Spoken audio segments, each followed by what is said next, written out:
Seja bem-vindo ao MasmorraCast, o podcast do blog masmorrerótica.blogspot.com.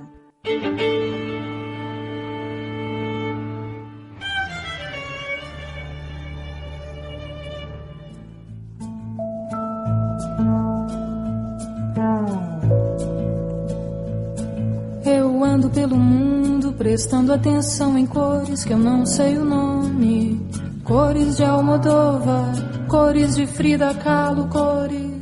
Olá pessoal, vocês estão escutando o MasmorraCast, podcast do blog masmorrerótica.blogspot.com. E aí Marcos, tudo bem com você, querido? Tudo bem. E você, Angélica, tudo certo? Tudo certo, muito feliz. O podcast teve vários comentários, a gente visitou a página aqui. Tem gente descobrindo o podcast, ficando muito curioso com a quantidade de filmes, com curiosidade de conhecer os diretores. Isso é muito bom pra gente, é muito gratificante, né, Marcos? Isso é um grande prazer, viu? A gente saber que a gente finalmente tá tendo um feedback aí dos nossos ouvintes. Isso é maravilhoso. Sensação de trabalho realizado, né? Muito bom. Então, a gente vai começar aqui, dessa vez vamos começar um pouquinho diferente. Nós vamos falar sobre algumas decisões que a gente tomou com relação ao podcast. Ultimamente estamos muito atarefados, com a vida muito corrida, quer dizer que você, para fazer uma filmografia de um diretor, é uma coisa que precisa ter muito tempo, assistir todos os filmes, e tem diretores, né, Marcos, que tem muitos, mas muitos filmes mesmo, né? Exatamente, tem alguns diretores aí importantes que estão na nossa mira para serem pauta do podcast, e que, caras que têm aí 40, 50, 60 anos de carreira com uma filmografia enorme. É impossível falar de uma filmografia de um Bergman, por exemplo, em um programa só. Então, os diretores que têm uma filmografia muito extensa, nós vamos passar a fazer em 2, em 3 vezes, dividindo por época, né? Por exemplo, a gente pega 10 anos de produção do cara, faz uma segunda parte com mais 10 anos, até conseguir completar a filmografia desse diretor. Isso, exatamente. Eu acordei, não tem ninguém ao lado.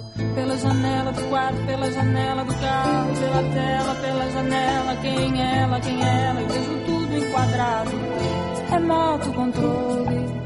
Estamos aqui anunciando o final da promoção Taverna do Ogro Encantado, né, Marcos? Exatamente. E encerrou-se o prazo para aqueles que estavam aí de olho nesse maravilhoso action figure do Homem de Ferro. E nós vamos agora dar um tempinho para apreciar os desenhos, fazer a seleção do que a gente achou mais interessante, e futuramente estaremos aí dando o nome do feliz ganhador dessa action figure. Beleza, mas a gente vai deixar aqui no blog o banner da Taverna do Ogro Encantado, para o pessoal poder conhecer os produtos, porque é uma loja muito legal, fantástica, totalmente nerd, onde o pessoal, eu fiquei sabendo, o pessoal marca encontros pra RPG. É muito legal, é um ponto de encontro pro pessoal que curte coisas nerds, assim, RPG, animes, mangás, é bem legal, viu? Então, se você gosta de anime, mangá, RPG, quadrinhos, você vai encontrar alguma coisa pra você na Caverna do Ogro Encantado, com certeza, viu? Sim, e o pessoal que curte lá também, os frequentadores, né? O pessoal se agrega para poder conversar sobre esses assuntos. É um ponto de encontro, além de ter uma série de produtos assim, action figure, jogos, assim, maravilhosos, né? De babá.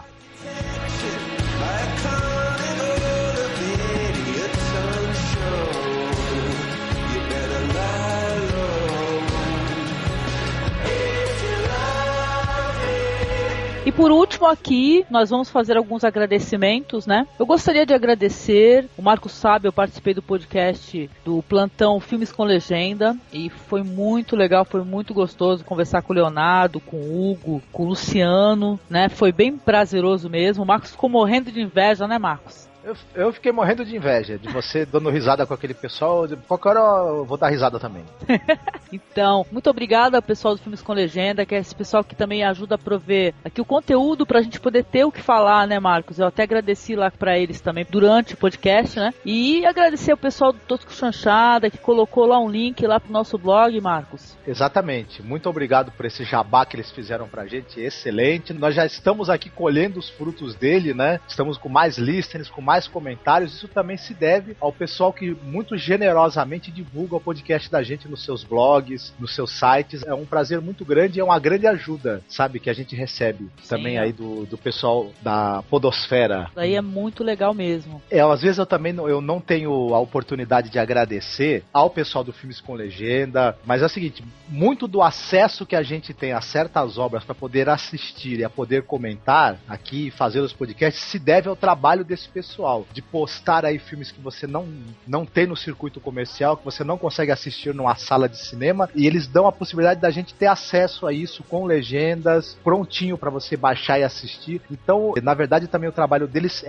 ajuda muito, muito o trabalho da gente. A gente agradece muito, tanto a divulgação que eles fazem do podcast da gente, o convite para a Angélica participar, quanto esse trabalho excelente deles de darem a possibilidade de a gente assistir os filmes também. Trabalho muito bacana deles, viu, dos Filmes com Legenda. Parabéns. Sim, com certeza. E a gente vai deixar o link aqui embaixo pro pessoal poder ir pro site lá do Filmes com Legenda. E eles também estão precisando de apoio lá, algumas doações, né? Não precisa ser R$50 não. Se você doar R$1 por mês, R$1,50, R$2, mas doar sempre para manter, né, o site, o pessoal precisa desse auxílio aí. Então, gente, cliquem no banner aí, tem a conta lá para poder depositar. É bem pouquinho, ajudem o pessoal para ter esse conteúdo na internet, que é importante, viu? Exatamente.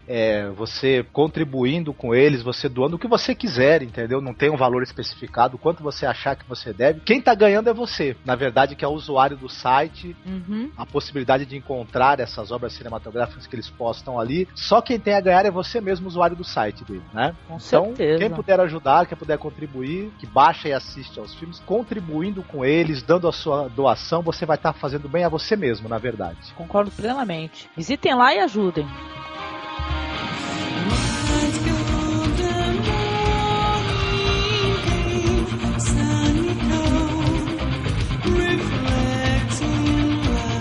Opa, agora vamos ler aqui a leitura de comentários lá do blog, Marcos. Muito bem. Então, nós gravamos um podcast aí fantástico com o Maurício Saldanha, que é do Cabine Celular e do RapaduraCast, Marcos. Como é que foi essa experiência para você? Já que eu gravei a outra leitura de comentários com a Poliana. Olha, eu sempre gostei das críticas do Maurício Saldanha, acompanho ele no RapaduraCast, acompanho ele no Cabine Celular, e eu tava com muita vontade de conhecê-lo, de poder conversar com ele e bater papo com ele a respeito de cinema mesmo, que é uma área assim que ele tem um grande domínio, e ele é um cara que tem um grande amor, né, pelo cinema. Então foi um papo maravilhoso, eu fiquei muito contente, sabe? Nossa, eu fiquei tão tímida no começo. Você ficou muito tímida, mas depois você se soltou, né? Ficou mais sem vergonha. É isso aí. Eu adorei também, foi uma experiência, assim, com certeza. Conversar aí com o Maurício foi muito legal. Uma pessoa que curte muito cinema e muito cinema off Hollywood, viu, gente? Ele gosta de bastante coisa, ele gosta muito de Bigas Luna e tal. Com certeza ele vai voltar aqui para conversar com a gente em outra oportunidade. Então, a gente teve um feedback aqui do Sons of Anarchy Brasil pro podcast que a gente fez do Gaspar Noé. Ele disse que gostou demais do MasmorraCast sobre o Gaspar Noé, conhecia já o filme Irreversível, mas ainda não tinha assistido os outros dele, como Carne ou Sozinho Contra Todos. Ele comenta que no início do podcast a gente falou a respeito da carne, que o personagem comercializava a carne de cavalo como uma forma de dizer outra coisa. E ele disse que foi o cast, ele escutou o cast, ele não entendeu exatamente o que a gente estava querendo dizer. E aí ele até cita aqui, o que entendi é que, assim como a carne de cavalo, que é macia, consumida na França, mas não é bem visto por muitas pessoas, a analogia estaria no fato do incesto, ato hediondo, mas que é praticado por muitos na França. Ainda sendo um pouco mais grotesco, a carne macia do cavalo poderia ser comparada à carne da jovem terra de um adolescente. Bom, o que a gente quis dizer é o seguinte, que a carne, que é citada tanto no curta quanto no longa-metragem Sozinho Contra Todos, ela é uma analogia dos desejos do personagem, né? Pode ser a carne da filha, pode ser o desejo que ele tem de fazer sucesso como açougueiro, de não depender de ninguém. A carne é um símbolo para uma série de desejos que a pessoa tem, não muito aceitos, né, pela sociedade. Tanto é que a própria carne de cavalo é consumida por alguns e outros acham aquilo algo horrível de se fazer, comer carne de cavalo. Então a simbologia é isso. É algo que a gente deseja, mas que todo mundo considera errado ou ruim, né? Seria, acho que para resumir. Bom, é assim, deixa eu só falar uma coisa aqui. Acho que é importante a gente ressaltar assim, a princípio, assim, para responder pro Sons of Anarchy, o seguinte, que aqui nós temos quantas perspectivas aqui, Marcos? Várias e várias. Não, exatamente. Mas quantas pessoas estão falando e expondo no podcast? São Então, 4 pessoas. E são 4 pontos de vista 4 diferentes. perspectivas. Quer dizer que funciona assim. A Poliana teve uma perspectiva, eu tive uma perspectiva, você teve outra perspectiva e o Maurício outra perspectiva. Isso. Quer dizer que você vai ter em um podcast, que é assim, exatamente que é assim que funciona um podcast, quando ele deve funcionar perfeitamente.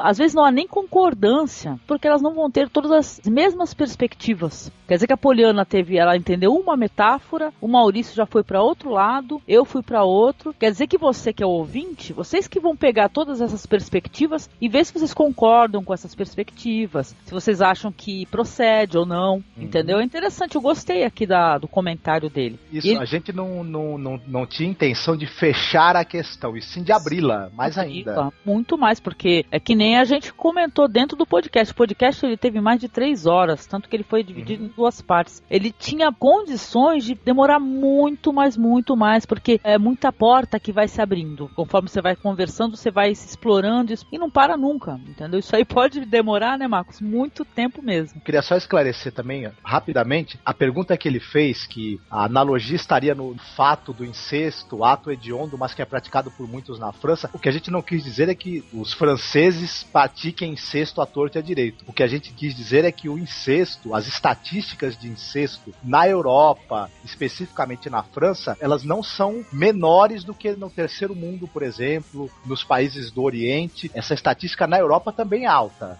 Né? Tem uma notícia recente, entendeu? Porque eu achei até assim, a gente gravou o podcast, eu tô sempre pesquisando online e tal, de uma menina de 10 anos aí que ela foi contaminada pelo vírus HIV. Foi mundialmente divulgada essa notícia, né? Isso, quer dizer que isso aí, não, isso acontece em qualquer lugar do mundo. Mas eu acho que o Gaspar Noé, ele quer, na verdade, ele quer desconstruir a imagem que o pessoal tem da França, que é de um país perfeito, romântico, brilhante, maravilhoso. E ele fez isso tanto no curta quanto nos filmes. Exatamente. A intenção dele foi essa. O rapaz também ele comentou a respeito do filme Irreversível, que ele achou interessante a comparação, comparando a boate lá, o Rectum, com o inferno, né? Tal. Ele achou interessante, ele disse que ele leu um HQ onde certa vez se comentava que no inferno havia 3 rios, um de sangue, outro de lágrimas e outro de sêmen. E no filme são esses 3 ingredientes que conduzem os personagens de Irreversível ao desfecho da história. Interessante também isso que ele falou, né? Muito, eu não sabia, muito legal. Casa bem aí com o que a gente comentou. Do mais, achei interessante o cast sobre a obra do autor. Confesso que não me atrai muito a chamada receita do sucesso, lágrima, sêmen mais sangue. Nem mesmo quando esse não é gratuito. Concordo, concordo com o ponto de vista dele. É a maneira como ele prefere o cinema, né? Eu acho que lágrimas, sangue e sêmen, essa receita, no caso, ela é utilizada em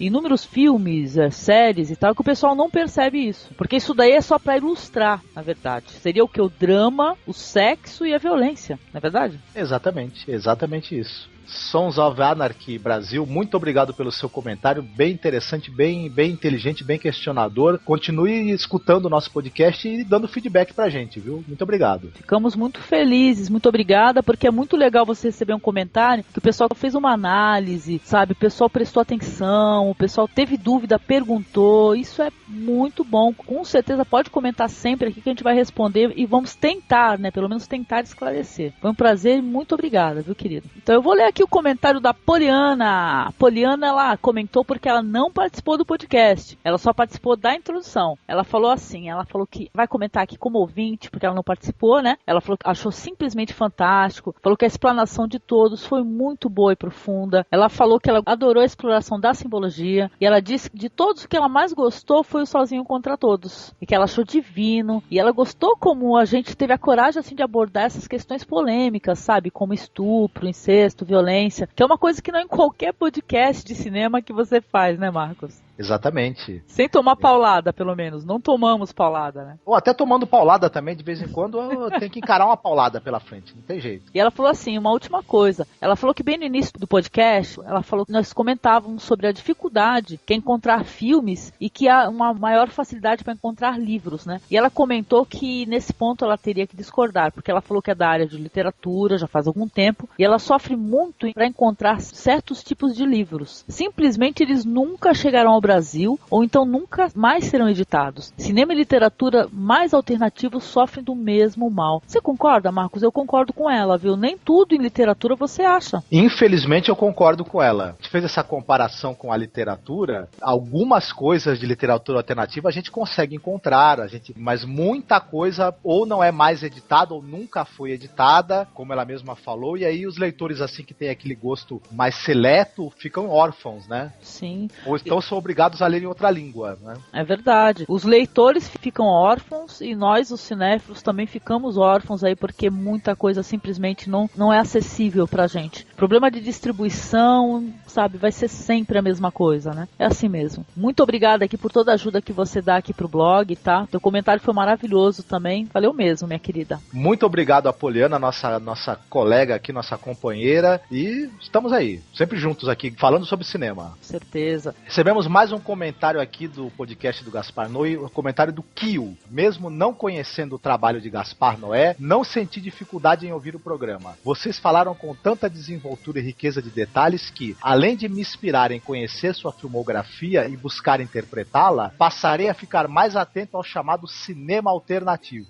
Ele gostou muito da participação do Maurício Saldanha, ele acredita que é a primeira de muitas, afinal ele acha que o Maurício aqui encontrou um lugar para debater obras audiovisuais que não são figurinhas fáceis do mundo do cinema. Espero que as palavras aí do Kio se tornem realidade, que a gente tenha o Maurício aí muitas outras vezes participando com a gente. E ele finaliza dizendo: quando ouvi a Angélica descrever no último FCL do Filmes com Legenda o que se encontra por aqui, não imaginei que fosse de tamanha qualidade. Parabéns e sucesso. Abraços. Já conseguimos uma pessoa, Marcos. Viva! Opa, isso é muito bom. Muito obrigado ao Kio pelo comentário tão simpático, tão carinhoso dele. Espero que ele escute os outros podcasts que a gente gravou e que ele goste também, que ele vire ouvinte nosso fiel. E é isso aí. Muito obrigada, Kio. Pô, caramba, que legal. E também ouvinte lá do FCL, lá, que o podcast deles é muito legal. É o FCL, Pauta Livre News. É isso aí, rapaz que sabe encontrar podcasts de qualidade. Isso. A gente lá no FCL, a gente também tem informação com diversão, né? Exatamente. Então, o último comentário aqui é do Sons of Anarchy, de novo, Brasil. Ele diz assim: gostei desse cast sobre filmes de Dia dos Namorados. Já assisti algumas indicações. Ele falou que precisa deixar registrado aqui que ele acha As Pontes do Madison um filmaço. E ele realmente transmite as emoções que pretende. O Clint é um dos melhores diretores, na minha opinião. E eu concordo com ele, viu, Marcos? Eu adoro o Clint Eastwood. Olha, eu gosto do Clint Eastwood desde a época dos faroestes dele. E agora ele, como diretor, também está tendo uma obra bem interessante, uma obra importante, né? Sensível, né? Sensível, né? Exatamente. Muita sensibilidade. Até que quem vê os filmes antigos dele não esperaria que ele se tornaria o tipo de diretor que ele é hoje, né? Cara, eu esperaria, sabe por quê, meu? Porque se tu for ver todo o trabalho que o Clint Eastwood tá fazendo agora, é um trabalho que é total e completamente, assim, levantando a bandeira da não violência. Isso. Se for parar pra pensar, né? Ele tá desmontando um pouco a imagem que ele tinha do sujeito durão, violento, implacável, desmontando também o discurso dos filmes que ele fez, né? Sim. Como ator, na verdade, né? Antes dele começar a dirigir. É verdade. Olha, fantástico. Deixa eu ver o que ele falou aqui também. Ele falou que tá assistindo um filme mais recente chamado Por uma Vida Melhor, Away We Go, que mostra um casal que poderia ter muitos motivos para ser infeliz e é alegre, de bem com a vida. Eles agora se veem com um bebê prestes a nascer e saem em uma busca de um lugar nos Estados Unidos para morar e criar o filho. Não conheço esse filme. E ele falou também que ele gosta daquele filme Foi Apenas um Sonho. Ele falou que é exatamente o contrário, que é um casal que tem tudo para ser feliz, mas é extremamente infeliz. Ele falou que achou um filme forte, denso e tenso. Ele agradeceu e deu parabéns pelo podcast, Marcos. Então, muito obrigado pelo comentário dele. Que bom que ele gostou do podcast. Esses dois filmes que ele comentou são duas ótimas indicações, viu? Quem tiver curiosidade de assistir, com certeza vai gostar. É isso aí, muito obrigado pelo seu comentário e continue escutando a gente e mandando seu feedback, viu? Que pra gente é muito importante. Muito importante. Então, obrigado. Eu gosto que o Sons of Anarchy, ele é um daqueles ouvintes que comenta realmente em detalhes, né? Comenta os tópicos,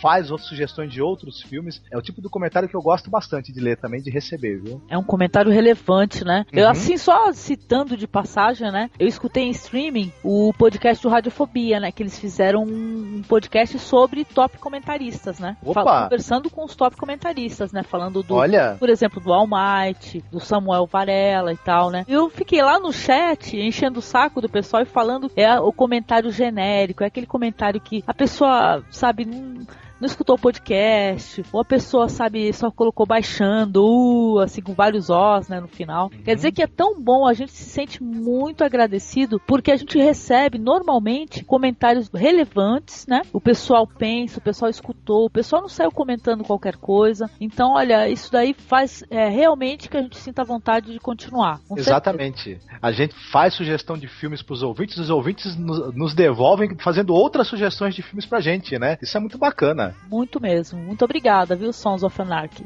Muito obrigado.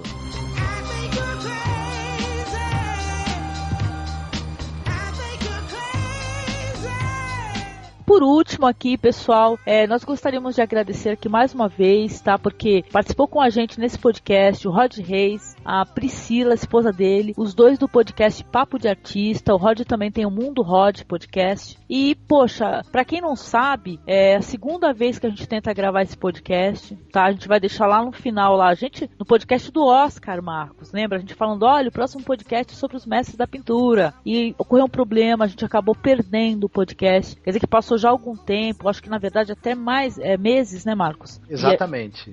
E a gente conseguiu finalmente voltar a gravar com o Rod Reis e a Priscila. Então a gente agradece de coração a gentileza deles, a paciência por resolver voltar ao mesmo tema, né, com a gente, tal, e conversar. E, poxa, visitem lá o Papo de Artista, visitem lá o Mundo Rod. O Rod é um excelente, maravilhoso colorista, ele tem um trabalho também muito bonito lá com RPG que ele tá fazendo, né, do Doctor Who, né, Marcos? Exatamente. O Rod é colorista da DC Comics, né? E também ilustrador, já ilustrou alguns livros de RPG, está ilustrando agora um que a respeito do Doctor Who e tal. Você aí que gosta de arte, ilustração, quadrinhos, não deixe de escutar, não deixe de acessar o Papo de Artista, de escutar o podcast Papo de Artista.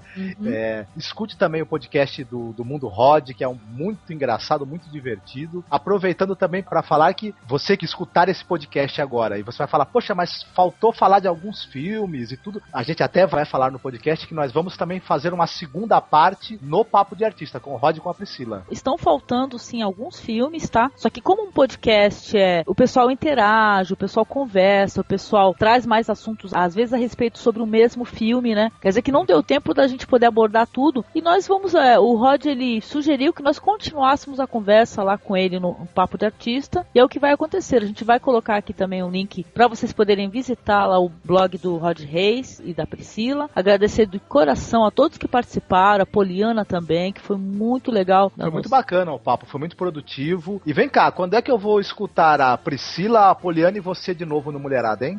Nossa, todo mundo pergunta isso, até você, né? Com certeza breve, com certeza, porque não desistimos do Mulherada. Mulherada vai voltar a falar, e bastante. Então é isso, gente, ó, curtam o podcast aí, comentem, tá? Visitem lá o blog do Rod Reis, o Papo de Artista, visitem lá a Poliana, que a Poliana tem um blog também muito legal, onde a Poliana escreve bastante, que é o Trindade Ovulante, tá? A gente também vai deixar linkado aí. Curtam o podcast. Curtam o podcast. Um abraço a todos, queridos. Um abraço, tchau. Tchau.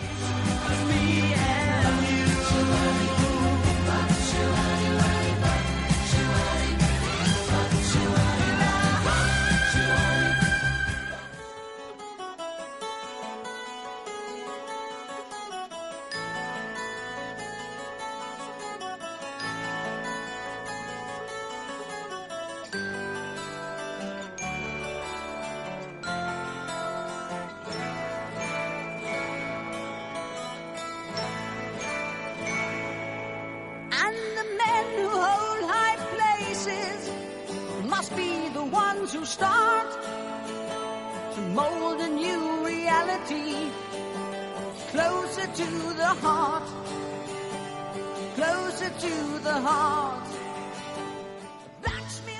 Dessa vez o tema do podcast vai ser a relação do cinema com as artes plásticas. Nisso a gente vai compreender biografias de pintores e de escultores ou de artistas famosos, que é um gênero cinematográfico aí que faz sucesso. Você tem biografias do Van Gogh, várias, né, e de outros pintores, artistas, a gente tem curiosidade em saber a vida, né? A gente vê a obra do cara e pensa, pô, como é que será que foi a vida dele? O que ele estava sentindo quando ele fez aquela obra? O que isso tem a ver com o contexto da época em que ele viveu? E isso é um material que o cinema sempre achou interessante, de pegar, de produzir filmes sobre aquilo, e o público também tem curiosidade. Além disso, você tem também documentários muito interessantes sobre a vida e obra de artistas famosos. A gente vai falar um pouco disso também. Você também tem uma produção mais, assim, específica, que são os filmes que os próprios artistas plásticos produziam, filmes experimentais, como continuidade da obra deles, como parte da obra deles. Disso a gente não vai falar muito, porque exigiria um conhecimento muito grande da obra dos caras, um conhecimento teórico sobre esse assunto que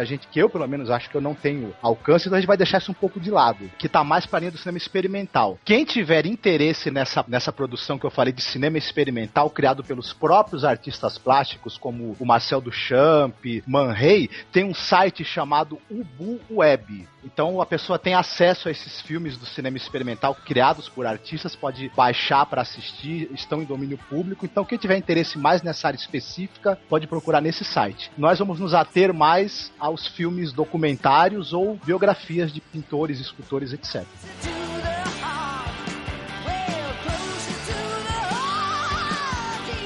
Hoje nós estamos aqui com o Rod Reis, que é do podcast Papo de Artista e do Mundo Rod. Oi, Rod, tudo bem? Boa tarde. Boa tarde, Angélica, Marcos, Poliana. Opa, tudo certo com vocês? Olá. Beleza? Tudo certo. Oi, Priscila. Priscila, que é a esposa do Rod, né, Priscila? Que também contribui lá pro Papo de Artista, né, querida? Tudo bem? E tudo bem, e vocês?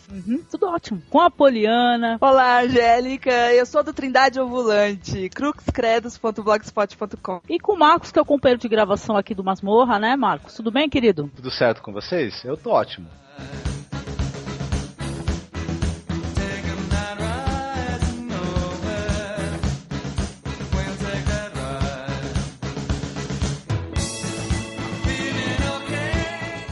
Vamos já começar falando sobre algum filme? Quer começar, Poli? Tá ótimo, sem problemas. Então, pra começar aqui nossa discussão, vamos pegar um filme bem bonito e até bem conhecido. É o Moça com Brinco de Pérola, que é um filme que eu adoro. Ele é um filme bem recente. É baseado em um romance de 1999. Esse romance vai contar a história da própria obra, mas ao abordar a obra, a gente vai ficar sabendo um pouco mais da vida desse pintor, que é o Johannes Vermeer, que é um pintor holandês muito famoso. Ele é considerado até o segundo mais famoso depois de Rembrandt. Esse quadro é importante, dada a criação dele, porque Johannes Vermeer, ele faz questão de ter os quadros mostrando o cotidiano, principalmente figuras femininas. Então ele tem a Leiteira, que é bastante conhecido, só que nesse quadro aqui, A Moça com Brinco de Pérola, nós temos o rosto dessa mulher. Não é igual aos outros quadros, às outras obras, que as mulheres estão sempre de cabeça baixa, ou então não mostram expressão alguma. Nesse quadro nós já temos uma pessoa ali, mostrando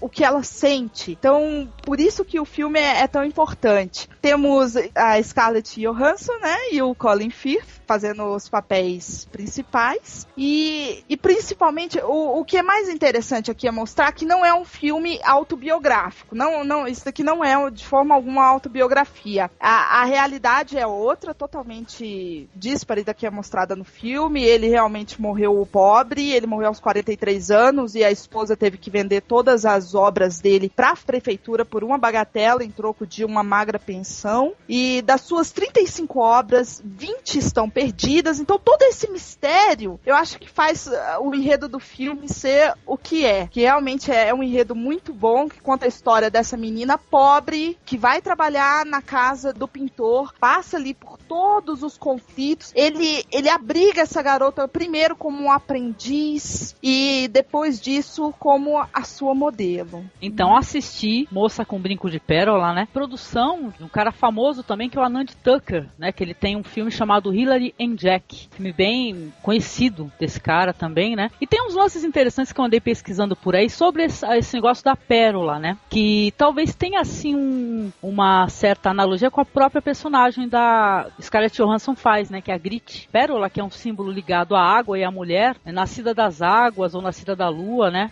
no caso em uma concha, né, que tem todo um simbolismo sexual. Pérola, que é uma coisa rara, pura, assim, preciosa, escondida dentro da concha, né, que é uma coisa, né, feia, né, grosseira, né. Interessante, eu acho que talvez o artista pensou isso, Marcos, né, usar a pérola ou não? Tu acha que foi uma coincidência, Marcos? Eu não sei se é uma coincidência, mas, por exemplo, o colar de pérolas era usado em quadros da época para denotar que a mulher, por exemplo, era envolvida com prostituição. Não é o caso desse quadro, mas a pérola tem sim um significado de desejo, de algo sexual. Não, peraí, você fez uma afirmação agora aí que você vai precisar Não, vou explicar. Uma das maneiras de você identificar uma prostituta em um quadro na época era você colocá-la usando um colar de pérolas, por exemplo. Mas talvez essa única pérola... Mas em qual país, né? Porque estamos falando de Holanda, né, gente? Holanda, por exemplo, França e tudo mais. Essa pérola no brinco da moça talvez tenha a ver isso com o desejo do pintor por ela, de uma relação mais próxima, do desabrochar da sexualidade dessa moça. É evidentemente um quadro que quem pintou, o Vermeer, tinha uma afeição a mais, possivelmente pela modelo. E é isso que a ficção que o filme e o romance brincam justamente com essa possibilidade, né? Sim. O filme, esse em particular, eu achei que cada frame do filme, ele parece ser um quadro. A perfeição, assim, da fotografia, que o fotógrafo desse filme é o mesmo fotógrafo do filme Atas do Desejo, né? Que é um cara muito talentoso. E você assiste esse filme e você tem a impressão de estar de frente a vários e vários quadros. O fotógrafo é Eduardo Serra. Né? Eu concordo com o que o Marcos falou, que provavelmente tenha um motivo de ter colocado esse brinco de pérola, assim, e provavelmente tenha sido essa afeição a mais, essa coisa sexual, essa coisa do desejo do pintor. Eu acredito porque pintor, muito difícil colocar coisa que não tenha um sentido na obra, né? Ele quer dizer alguma coisa a mais. No filme, o pintor fala pra ela que é pra ter um ponto de luz no meio da sombra. Eu ia falar justamente isso. Que eu concordo, eu acho que mais pelo lado do desabrochar que ele disse, né? Porque até então ela cuidava da casa dele, ela limpava as coisas, ela era subestimada pela esposa dele, assim como a esposa dele também subestimava ele como artista. Sim, e usava, né? E acontecia uma troca, né? Tanto ela via nele assim, ela se interessava por isso tudo, como ele por ela. Eu acho muito interessante essa frase no filme, quando fala que do ponto de luz, né, perto dela, e eu acho que é mais a relação com o desabrochar. E tem também o detalhe que esse brinco era da esposa dele, né? Quer dizer, então ele pegou uma coisa que era da esposa, que não tava nem aí pra ele, maltratava, e colocou nela e valorizou tanto a peça como a modelo, né? Eu acho que é essa relação. Esse simbolismo é bem forte mesmo, tanto que tem o nome Pérola na obra e no filme, né? Então, esse objeto é muito importante para a história do filme e para a história do quadro mesmo. Mas eu acho que no quadro é mais para colocar como uma luz mesmo. É um detalhe muito pequeno no quadro, mas é o mais importante. Os persas, né, eles acreditavam que a pérola tinha relação com a perda da virgindade, né? Ou a consumação do casamento, né? Talvez seja toda essa tensão sexual também que acabou gerando, né? A simbologia da ostra, fechadinha, quando você abre pra, né, você tira a virgindade da ostra pra pegar. Sim. Você precisa abrir, como eu vou falar isso, pra pegar a pérola, né? Então, até então ela tá lá intacta, imaculada.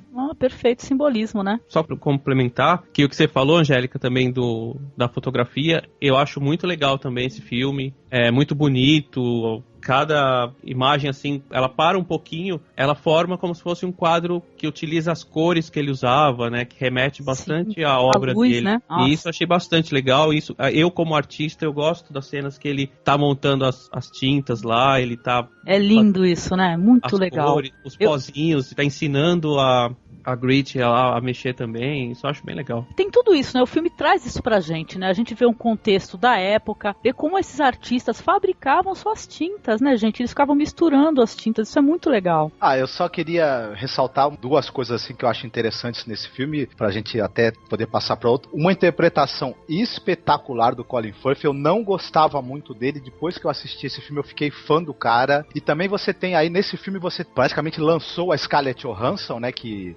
é uma das musas de Hollywood hoje em dia. E você tem também uma interpretação assim pequena, mas interessante, de um outro cara que é o Cillian Murphy, né? Sim. Que tá aí também no Batman Begins e outros blockbusters aí hoje em dia famosos, né? Tem um outro cara legal também, aquele que é o mecenas dele, Tom Wilkinson. Isso. Ele também é um cara que faz bastante sucesso em Hollywood. Ele interpreta mais vilões, né? Detalhe, quem faz a filhinha, né? A filha do Vermeer, né? Que é a menininha dos cabelos bem cacheados, né? Que tenta puxar o tapete da Grit, né? Mesma menina que fez aquele filme Os Outros. Quer dizer que ela já é uma atriz mirim, assim, que já trabalhou em outras coisas também. E a própria Scarlett Johansson, né? Que ela é do filme Encantador de Cavalos, né? Com Robert Redford. Exatamente. Ela começou bem pequenininha também. Agora cresceu, rapaz. Cresceu, mas olha, vou ser franca assim com vocês, eu tenho uma preferência pela Scarlett Johansson nesse filme, entendeu?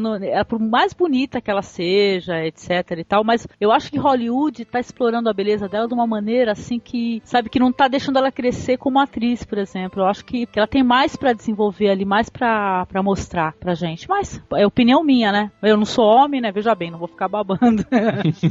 A gente acha muito bonita, assim, mas a gente quer ver atuando, né? Não é verdade? E ela ficou bastante parecida, né? Com a menina do quadro, né? Nossa, aquela imagem final, né, gente? É a coisa mais linda, né? É muito pungente, né? Coloca a imagem dela do lado do quadro, um negócio assim, né? Muito bonito. Aliás, eles fazem segredo, né? Durante o filme inteirinho do quadro, né? O quadro só aparece no final, né, gente? Exatamente. Muito legal.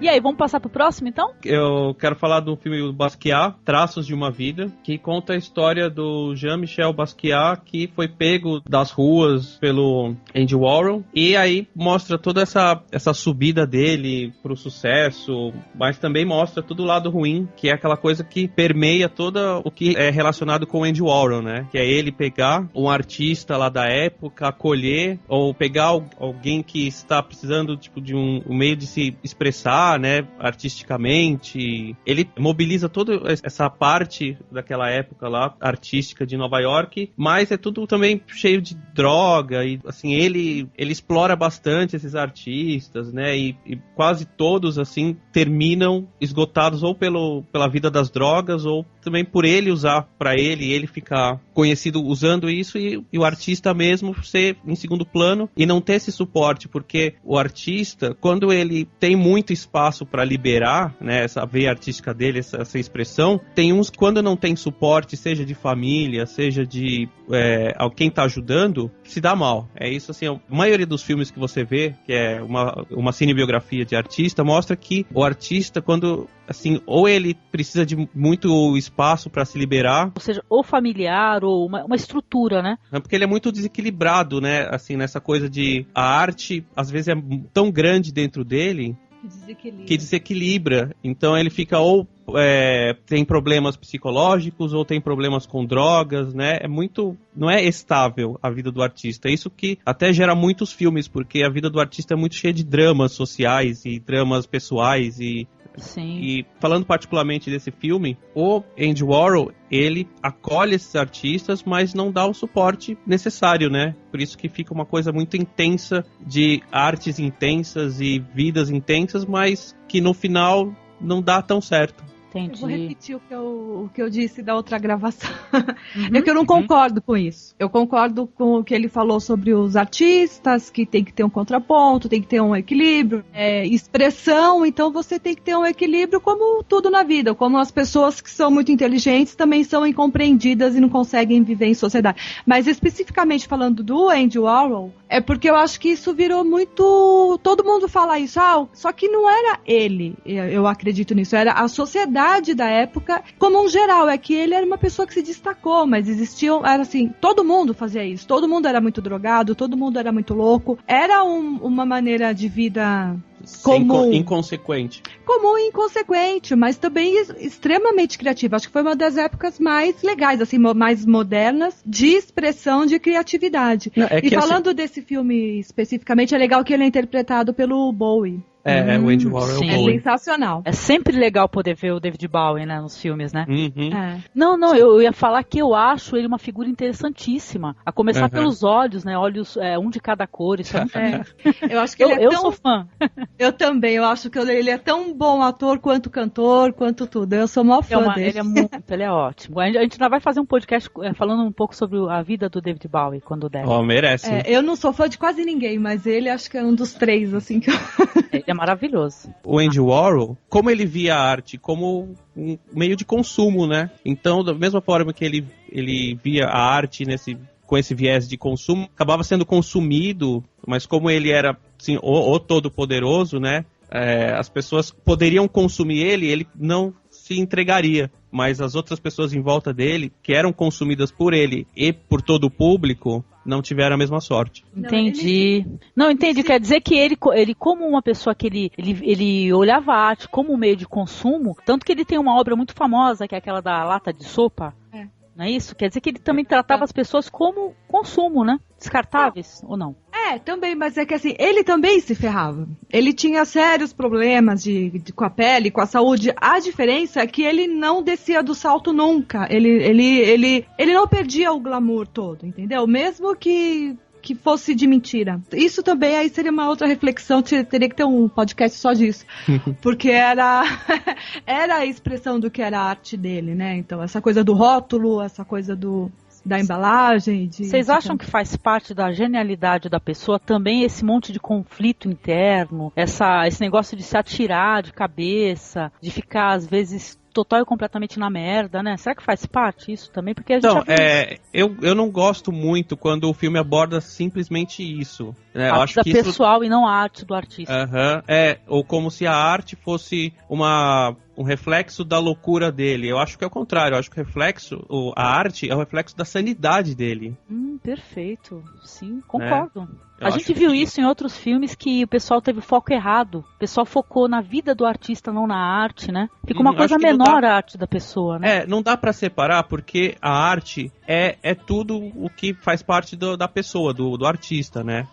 Então, os romances dele, a sexualidade dele é a vida dele, se ele sofreu quando era criança, né? Mas tudo isso, faz parte. Então não dá pra desvincular. Não seria um filme interessante se não mostrasse o que formou o teor artístico né? Com a bagagem do artista. A arte do cara também é um conjunto do que o cara viveu, né? Com certeza. De certa maneira, né? Mas tem filme que desvincula muito um do outro. Entendi. A Priscila quer falar uma coisinha. Não, um exemplo disso é quando vai falar de Van Gogh. É tão focado que ele era louco, que ele era perturbado, que ele era aquilo, que tira o foco da arte. Eu acho que é um dos maiores pintores.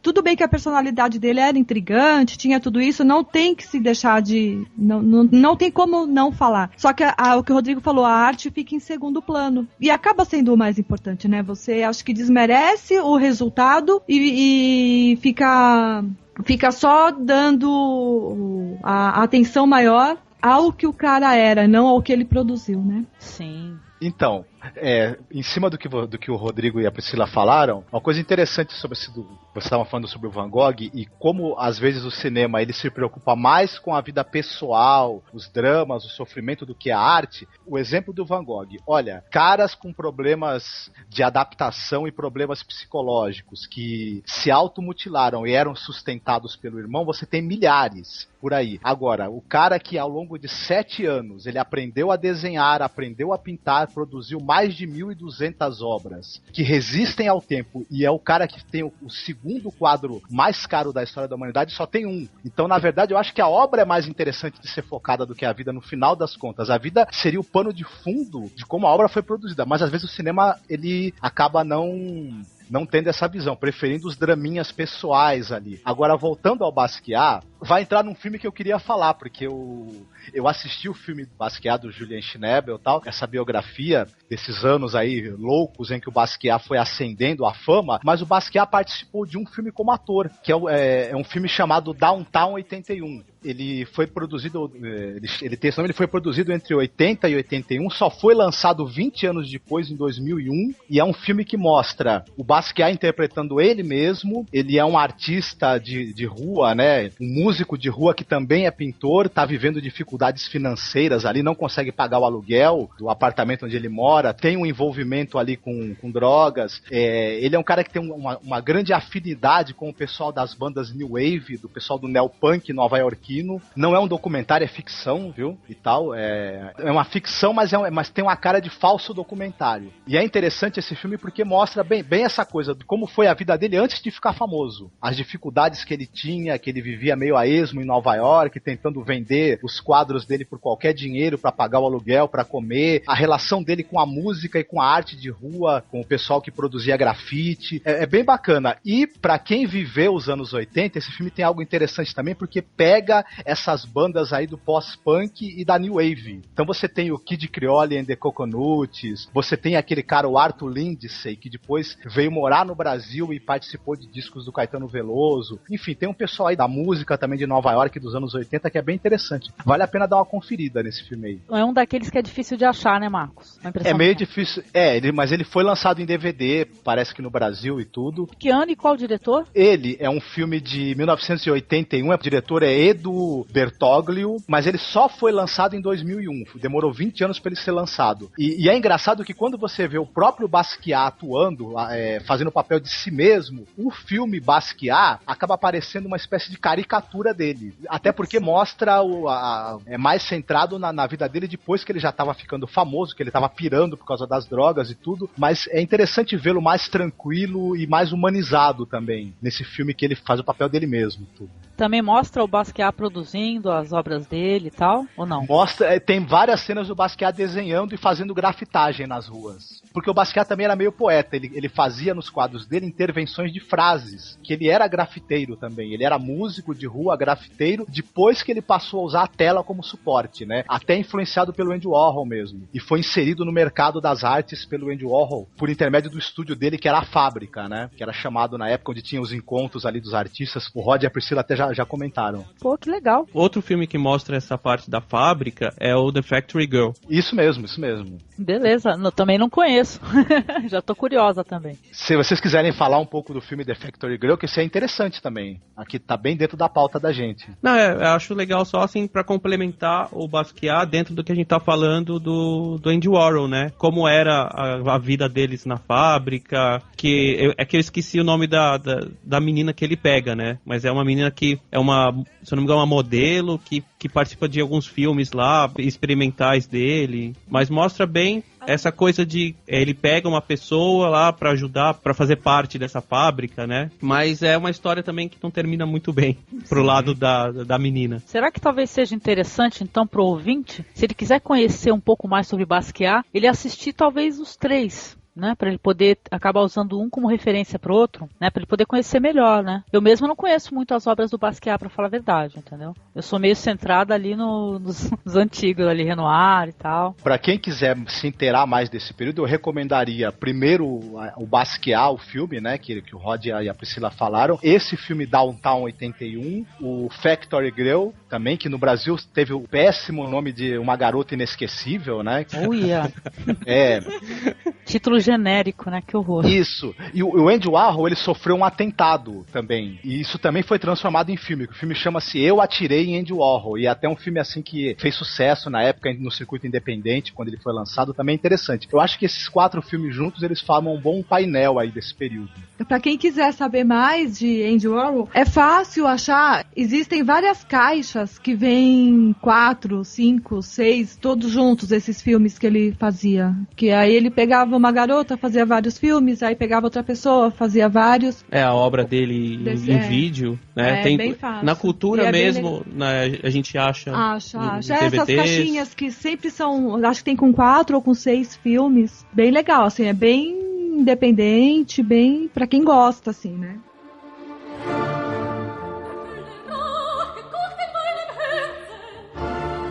E aí, agora sou eu, é isso? Parece que sim. Beleza. Então eu vou falar sobre um filme e a Poliana vai me ajudar. Tudo bem, Poliana? Porque eu sei que a Poliana também assistiu. Certinho. Então, eu vou falar de um filme que eu acho que vale a pena citar esse filme por ser o único filme que fala dessa artista aí. Esse filme aí se chama Artemisia, tá? Ele é um filme de 97, feito em Itália, Alemanha, França. E ele tem uma atriz muito bela que faz a Artemisia, que é a Valentina Servi. E mostra, ela é uma história total e completamente ficcional, né? Fala dessa artista Artemisia Gentileschi, tá? Que ela é uma pintora barroca italiana, que ela viveu entre 1593 e 1652, né? Vítima de estupro, mostra... É uma visão muito romanceada de uma história real, né? Que eu vou citar justamente pelo que eu falei antes, que é o único retrato que tem dessa artista. Ela é estuprada por um amigo do pai dela, né, que no caso outro pintor chamado Agostino Tassi, né, aos 15 anos de idade. E esse filme ele mostra assim como se ela tivesse um envolvimento amoroso com esse Agostino Tassi, né, Poliana? É isso mesmo, Angélica. O filme, eu fiquei chocada com esse filme, porque é um artista que merecia muito mais. Eu não acho que tenha sido uma ingenuidade da diretora ao romancear. Na verdade, ela teve coragem de fazer isso pura e simplesmente para vender o filme. Não ocorreu nada disso do que tá lá, é puramente ficção, mas é um filme que vale a pena pra gente conhecer o que ela produziu. É importante porque ela foi a primeira mulher a integrar uma academia de arte. É importante porque ela foi a primeira mulher a ganhar dinheiro com a sua arte. Ela foi a primeira mulher a entrar nesse mercado da pintura. Outra coisa interessante é que a Artemisia, principalmente depois do estupro dela, porque esse Agostinho Tassi, ele foi um mestre dela, ele foi o mentor dela e se aproveitou disso para estuprá-la. Esse caso veio à tona, rendeu um belo de um processo no qual ela foi rechaçada, ela teve que viver ali todos julgando a obra dela, porque a obra dela era uma obra que era mais sensual e naquela época uma mulher pintando já era demais. Imagine uma mulher pintando temas sensuais, sexuais. Aí pronto, né? Principalmente após o estupro que vem a ser interessante, que mostra um pouquinho no filme. Meio romanceado, meio ridículo mesmo, mas mostra que é o quadro Judite e Holofernes, e bem como os outros quadros, que são mulheres decapitando ou então mulheres cortando homens, dilacerando homens, matando esses homens. Hoje em dia ela é vista pelas feministas como uma posição de resistência feminina, né? Já que ela não pôde fazer na vida real com ele, lutar contra essa situação que ela se via fraca frente ao estupro, frente à repercussão que esse estupro teve na vida dela, que ela foi obrigada a casar logo depois, né? Para que esses fatos simplesmente sumissem. Por meio das pinturas, ela resistia. Então, por isso que é importante a gente conhecer a Artemisia. Mas, claro, com o pé atrás vendo esse filme. Sim, é interessante nesse filme também, pelo menos, que nem eu falo pro Marcos, né? Os filmes, eles são compostos, às vezes, de grandes cenas, né? Interessantes, né? Na minha opinião, os trechos onde ela está tentando pintar e desenhar o nu masculino, né? Porque as mulheres, elas não podiam de maneira nenhuma pintar homens nus. E a Artemisia, ela tinha uma curiosidade muito grande. Eu não sei se isso é real, né? Porque o filme também tem muita coisa ficcional, né? Também, quando ela está recebendo treinamento desse estuprador aí, que é o Agostino Tassi. Agostino Tassi, né? Então, ele mostrando para ela técnicas interessantes, assim, que eu não tinha conhecimento de você ter perspectiva sobre desenho e tudo. Eu acho que só pra gente situar os ouvintes, que talvez muita gente nunca tenha visto um trabalho da Artemisia. Eu não sei se vocês concordam, você Poliana e você Angélica, mas eu acho que a obra dela guarda algumas semelhanças assim, tanto dramáticas quanto a forma de pintar a iluminação com a obra do Caravaggio. Não sei se vocês concordam. Eu acho, sim, escuras, né? As obras, né, Poliana? Sim, ela foi seguidora assumida de Caravaggio. Tanto que no filme tem uma cena bem importante que ela chega com o pai dela na academia, que o pai dela ia lutar para que eles admitissem ela lá, e ela começa a ver uma obra de Caravaggio e ela toca na obra, ela se admira com aqueles tons, com aquele jogo de luz, sombras, o uso da cor vermelha muito forte, né? Então, ela sempre mostrou uma grande admiração. Isso na vida real também. Você falou que as feministas gostam muito desse filme, né? Elas não gritaram na parte que o pai da Artemisia fica falando pra todo mundo: olha, ela pinta que nem homem, gente. É que nem homem. Não, as feministas, elas têm um trabalho de resgate da Artemisia Artemisia como pintora. O filme é totalmente, assim, ninguém gosta do filme da Artemisia, na verdade. Justamente por mostrar um romance com esse estuprador e falar que a culpa foi dela, ela que se insinuou, ela que foi procurar ele sexualmente, porque é isso que acontece no filme. E não foi verdade. É sempre colocado a mulher como fonte de pecado e a mulher perniciosa, né? Ela procurou aquilo. E não é verdade, porque a gente vê em diários e no próprio processo todo o sofrimento da pintora.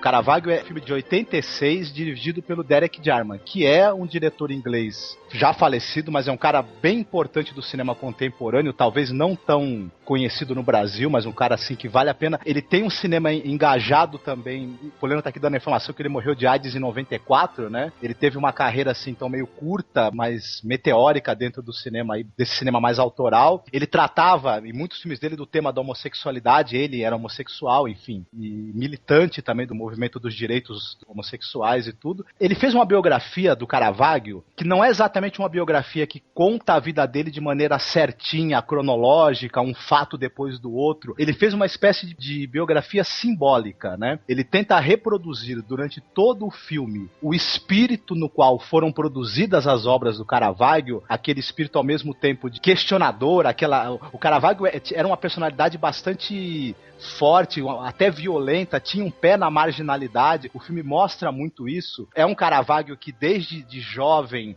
meio que se prostituía para obter dinheiro, tem essa relação mal resolvida com a própria sexualidade, é um cara assim revoltado também, bastante revoltado com tudo que aconteceu na vida dele, e que na velhice é um cara meio bad boy, né? Tem bem esse lado bad boy dele. O filme já mostra o Caravaggio mais na velhice, apaixonado por um rapaz mais jovem, pobre, né? O Caravaggio nunca conseguiu ter muito dinheiro, sempre envolvido em problemas, mas ele consegue fugir da realidade difícil dele através de uma tremenda imaginação, de uma grande força criativa que ele reproduz nos quadros e que o diretor, o Derek Jarman, tenta reproduzir visualmente. O filme tem todo um clima de sonho, né? Durante todo o filme tem um clima de sonho e um clima assim muito alegórico mesmo. Acho que é uma cinebiografia muito diferente do que a gente até está acostumado a assistir, e vale a pena ver. Pro ouvinte que não conhece as obras do Caravaggio, né? Eu não assisti esse Caravaggio, tá? Do Derek Jarman, tá? Mas eu até comentei com o Rod, acho que através do Twitter, que eu assisti uma série The Power of Art, que é uma série muito legal que é da BBC, tá? Eu acho que é interessante a gente falar também que o Caravaggio, ele era um pintor que a princípio, assim, ele não desenhava, tá? Ele, em vez de desenhar, ele pintava, ele começou fazendo um caminho inverso, na verdade, né? E ele tinha uma visão toda dele de ver a arte e de ver as pessoas. Tanto que ele, quando foi retratar Baco, Baco costuma ser pintado assim como é muito bonito, é muito romântico, né? Os Bacos. Ele fez o Baco assim com olheiras, com cara de quem tá com ressaca, que aquela uva que tá na mão do Baco é uma uva que já tá meio apodrecida, entendeu? Que quando ele retrata uma natureza morta, ele faz uma cesta de frutas, a maçã já apodrecendo. Ele tinha uma visão toda dele, né? De mostrar a arte. É verdade. Esse Baco que você tá falando é, na verdade, um autorretrato dele. Ele se autorretratou como Baco. E o que não é mentira. Completando o que o Marcos estava falando, no finzinho da vida dele, olha que ele viveu pouquíssimo. Se eu não me engano, ele morreu com 38 anos. Então, no finzinho da vida dele, ele saía simplesmente ao léu, com a faca do lado, um cachorro que ele tinha arrumado por aí, para procurar briga. É simplesmente o que ele fazia. Ele é um pintor muito polêmico, porque ele pintava para a igreja, né? Mas ele pintava para a igreja usando como modelos cafetões, prostitutas. Então ele pintava da forma dele. Já que eu vou pintar para a igreja, eu vou pintar subvertendo isso. Isso que é bem interessante. O que eu achei mais bonito no filme foi a narração em off que vai acontecendo, que a gente encontra realmente no início o Caravaggio, o pintor, já moribundo, né? Já ali há pouco tempo de morrer, e vem essa narração, só que não é qualquer narração, é uma narração poética, né? O diretor escreveu um poema, é tudo muito lírico, que vai retratando, pegando essas memórias da vida dele, conforme a gente vai conhecendo realmente quem ele foi, né? Eu acho bastante válido. Eu gostei bastante desse filme mesmo, muito bom. Então, e o Caravaggio teve um final muito triste, né? Muito bobo, né? Uhum. Ele foi preso, ele passou uma parte da vida, acho que entrando e saindo de prisões, e em uma dessas prisões aí, ele estava indo para, acho que era, não sei se era para Itália. É isso, Marcos? Estava indo para Roma, de barco. Ele tinha recebido um perdão do rei e ele ia voltar para Itália, tal, de barco, só que o cara que era o capitão do barco não sabia que ele tinha sido perdoado porque ele estava com a cabeça a prêmio, né? E mandou prendê-lo, o barco zarpou levando todas as obras dele e ele ficou sozinho lá na praia, tentou caminhar 100 quilômetros para alcançar o barco. Nesse meio tempo morreu, né? Por conta disso, passou mal, teve uma crise e morreu. Foi internado, mas não sobreviveu. Mas o engraçado é que entre as obras que estavam no barco, tem um quadro em que ele se autorretrata como sendo Golias. Aliás, a cabeça de Golias. Você tem Davi segurando a cabeça de Golias e a cabeça do Golias é um autorretrato do Caravaggio. Como quem diz, olha, a minha cabeça estava a prêmio, pois eu estou dando a cabeça para vocês através da minha arte. Esse perdão que vocês me deram chegou um pouco tarde, né? É verdade. Eu acho que a carreira dele, assim, último comentário, né? Não sei se vocês concordam, né? Começou a entrar em declínio mesmo, porque ele fazia sucesso com essas obras que ele fazia para a igreja, né? Só que quando ele retratou Maria, usando essa prostituta e tudo, e ele retratou uma Maria que ela estava visivelmente morta, né? Porque a igreja retrata Maria, como é que chama isso? Ela vai em corpo e alma. Ela é assunta aos céus. Ela foi assunta aos céus. Ela foi Assunção, dormindo. né? Isso, então. Ela foi dormindo aos céus. Só que ele retratou uma Maria, assim, que ela tá visivelmente morta, inchada e tal, né? Tanto que ele pegou uma prostituta morta, né, gente, para poder fazer esse quadro, né? Eu acho que é ali que ele começou a entrar em declínio, porque até então ele tinha muita moral, né, com esses mecenas aí, né? É isso, esse é o Caravaggio. A gente falou um pouco sobre o Caravaggio do Eric Jarman, né? Eu falei um pouco sobre o Caravaggio que eu assisti do The Power of Art. Isso, mais um filme sobre mulheres, né, nesse ambiente. Eu vou citar agora Camille Claudel, de 1988. Foi um filme dirigido por Bruno Neuten. Tem a querida Isabelle Adjani. É Adjani ou Adjani? Eu chamo a Adjani. É a Adjani, né? E o Gerard Depardieu. É um filme fantástico, eu gostei bastante desse filme. Do que a gente citou até agora, o que eu senti é que um filme que chega bem próximo do que é uma cinebiografia mesmo. Eu digo isso porque todo o roteiro foi baseado em uma tese da sobrinha neta dela, Anne Marie, que fez todo um levantamento da vida da Camille Claudel. A obra principal do filme é A Porta do Inferno, que é uma obra lindíssima composta por Rodin, e vai contar toda a trajetória da Camille Claudel até o encontro dela com o seu futuro mestre e amante, que é Rodin, e logo depois toda a decadência dessa artista, porque ela começa a trabalhar sozinha, ele não quer admiti-la, acaba admitindo, ele está construindo essa Porta do Inferno, que é uma construção enorme, baseada na obra de Dante, né? E Camille, em 1885, se junta a ele. Nessa relação ocorrem bastante conflitos, porque ele acaba se casando, não se casa com ela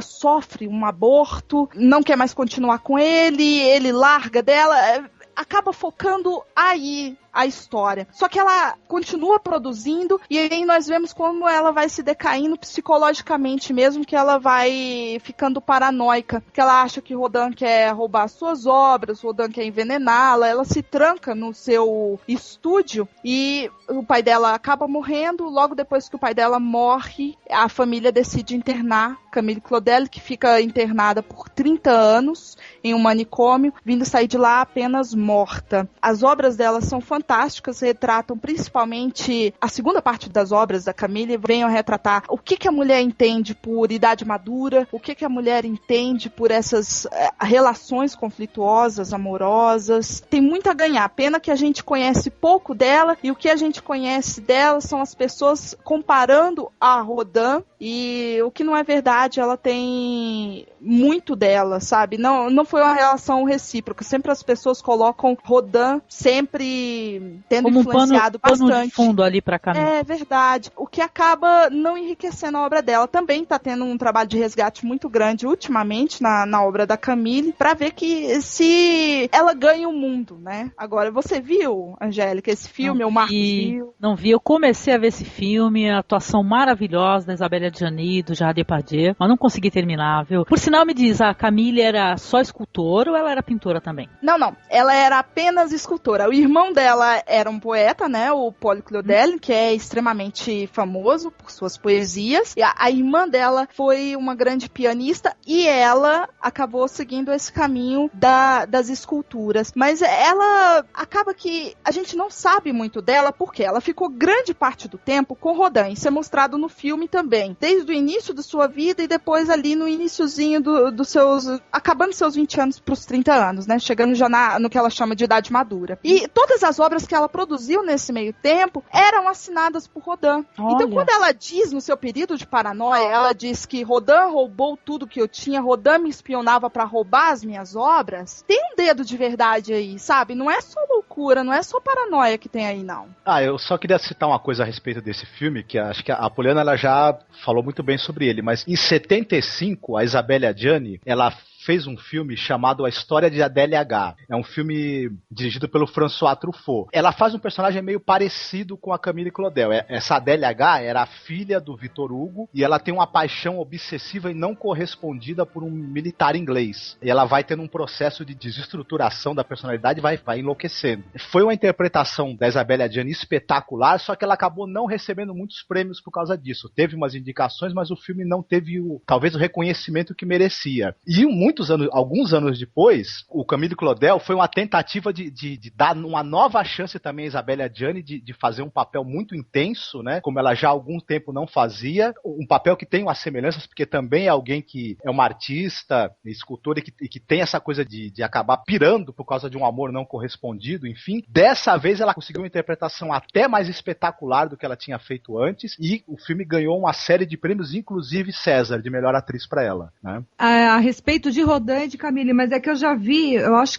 que mostrava a história do Rodin e da Camille, só que totalmente romantizada. Então, assim, eles pegaram toda essa realidade e inverteram. Era ele, inclusive, ele falando que ela era a grande inspiração de toda a vida dele, o grande amor de toda a vida dele, e até colocavam cartas que ele escrevia para ela. Sim. De amor, assim, então é a mesma história, super romantizada e totalmente ao contrário, como se ele fosse o grande benfeitor da vida dela, sendo que ao contrário, né?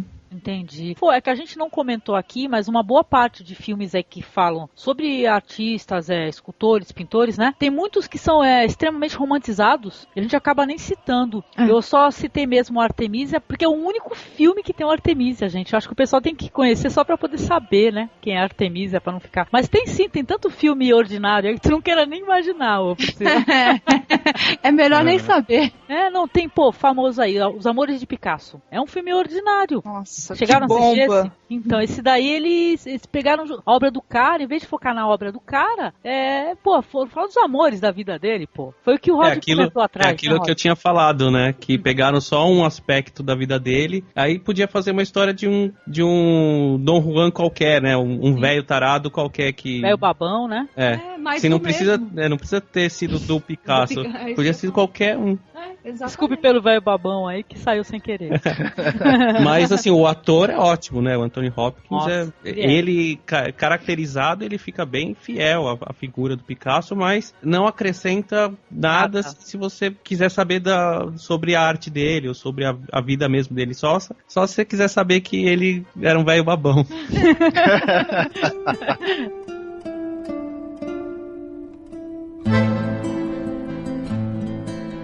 Outro filme bastante interessante é Frida, 2002. Eu adorei, eu já gostava bastante das obras de Frida Kahlo, que eu conheci um pouco antes, e o filme é simplesmente fantástico. Eu digo isso pela própria caracterização, pela metalinguagem do filme, que é o filme todo colorido, que vem a aparecer um pouco com as obras da própria Frida Kahlo. Falar um pouquinho agora. É um filme de 2002, né? É realizado pela Julie Taymor. É um roteiro também, o roteiro é baseado em um romance da Hayden Herrera. Ele também é um filme bastante romantizado. A gente tem que ter cuidado com isso. Sim. Mas ele sai um pouquinho do romance. Eu acho que o romance ali, não o romance em si, mas as relações pessoais da Frida Kahlo vêm a contribuir para como ela concebia a arte dela e principalmente as obras de arte dela, Angélica. Eu notei isso, que ali foi realmente importante, porque se a gente pegar, todos falavam para ela, nossa, mas os outros pintores mais famosos chegavam para ela e falavam, Frida, sua obra é surrealista, e ela vinha contrapor isso, não, minha obra não é surrealista, eu pinto o que eu vivo, isso não é surrealismo. O filme mostrou isso, né, cada passagem da vida dela, ela utilizava a pintura para extravasar aquilo, focou bastante nisso, mas eu vi que a relação foi bem importante. Então, as cores no filme, é um filme extremamente colorido. O interessante é que eu sinto bem pequenininho, né? Um grau experimental, assim, no filme. Porque quando eles vão pra Nova York, eu digo eles, ela e o marido dela ficam naquele negócio de vai e fica, volta e vai, né? Aquela coisa louca. Eles vão pra Nova York, por causa do trabalho dele, que ele arruma um trabalho lá pra fazer. Todos aparecem em preto e branco e ela aparece colorida, né? Ela é a única colorida desse aspecto. Outra passagem interessante é, ainda em Nova York, quando ela imagina ele, o Diego Rivera, sendo o King Kong.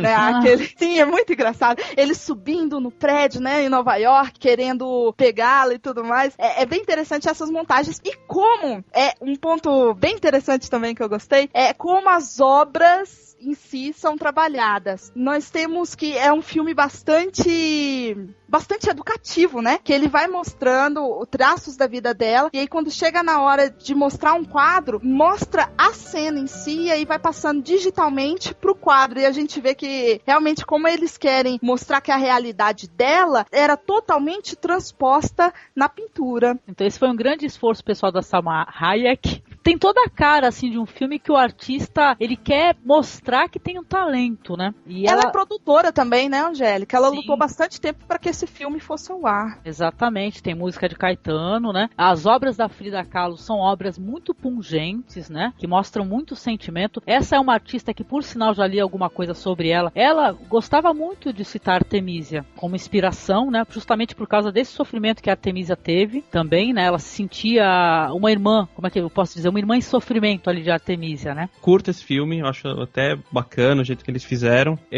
Mas apesar de gostar mais da arte do Diego Rivera. Ah, você acha mais interessante a arte do Diego Rivera? Eu acho mais legal. Assim, se eu fosse comprar um livro, eu compraria o dele, não o dela. Mas enfim. Ia ter briga aqui em casa. Não, eu ia comprar os dois. Podia comprar os dois.